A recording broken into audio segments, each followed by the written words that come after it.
All right, I've been putting off making this video way too long. The plan is to discuss kind of my journey into pregnancy and basically the journey into motherhood. So I took notes. I wrote a lot down. I'm thinking that I might need to break it down into videos, but I'm not sure. If the video reaches like 5-6 minutes, I think I will do a part 2. That's the plan. So let's get right into it. Okay, so I'm going to be reading because I know that if I don't read, I think for this long story, I think that I will ramble, and I don't want to ramble. I just want to get to the essence of the story. All right, so I thought pregnancy was supposed to be a blissful, magical time in a woman's life. Instead, it was filled with many challenges, that's putting it mildly, by the way, each trimester. For the first trimester, there were many precious moments, including sharing our good news about our pregnancy. It took us a grand nearly 5 years just to get pregnant. I fondly recall sitting on the couch one evening at my parents' house.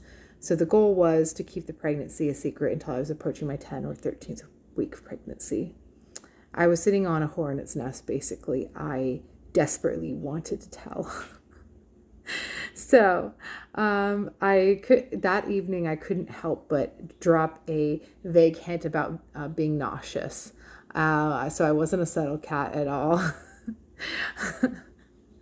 My mom gasped when I dropped my not very subtle hint, and she said, "Are you pregnant?"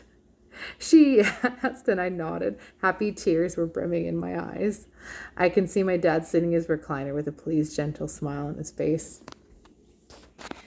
All right, so our first ultrasound, it was an absolute dream. My husband and I got to see our baby in 3D, and we were amazed. We got to see each tiny little toe, and I remember being in the dim room. The voice of the male ultrasound tech was soothing, and I seriously believe my mouth was agape a great deal at the appointment time. It was as if I was in shock that, yes, indeed, there was a little human growing inside me. So after the appointment, my husband, he doesn't cry very often, but he definitely shed some happy tears.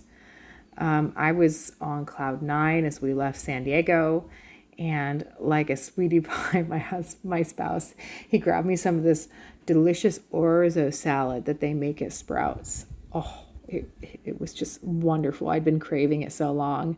And as I ate my salad, he picked up some supplies at AC Pro. So at this point, I called my mother-in-law, and at telling her, "Hey, we'd like to stop by. I have some good news to share with you, and I desperately wanted to show those ultrasound pictures that you get like immediately at this place. You get them printed immediately for you." So the first words out of my mother-in-law's mouth were, "Is it twins?" So I frowned and replied negatively. And she declined our attempt to visit, saying she was busy.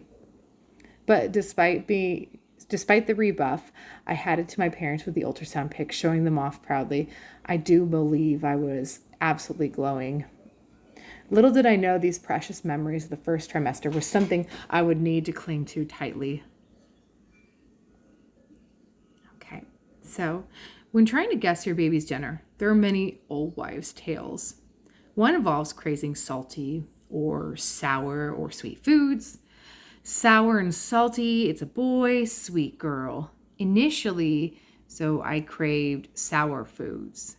I was eating like parts of a lemon almost every single day. And I also found these hard candies. Well, they end up being really, really hard, but they were these chewy little watermelon candies that were supposed to be really sour. And they nearly broke my teeth. They were way too chewy. So for second little did I know I wouldn't be eating much food for the first trimester. The nausea was out of this world which usually indicates a girl, if you believe in old wives' tales, that is. I'm sorry. I'm losing where I was. Okay, I quickly lost fascination with the old wives' tales predictions of gender as I reeled in nausea. The nausea came more frequently at night, which is odd because the nausea of pregnancy is called morning sickness. There was one day I became quite ill. All day long, I managed to force a small piece of bread in my mouth. At times, I would push myself to eat more, telling myself, you have to do this. This is for you. This is for your baby. You need to eat more. That was very silly of me to force myself to eat more, because I pushed myself one day to eat a small curry chicken meal. Just one more bite, I urged myself.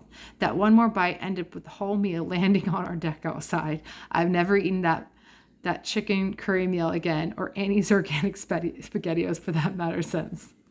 Here's a list of foods that I was able to eat in December of 2023. Chicken broth or chicken noodle soup, smoothie, plain Greek yogurt, refried beans, apples and lemons, blueberries, or cold, not hot, cold boiled eggs. This is a log from my diary of late December 2023, describing a viral illness I'd picked up.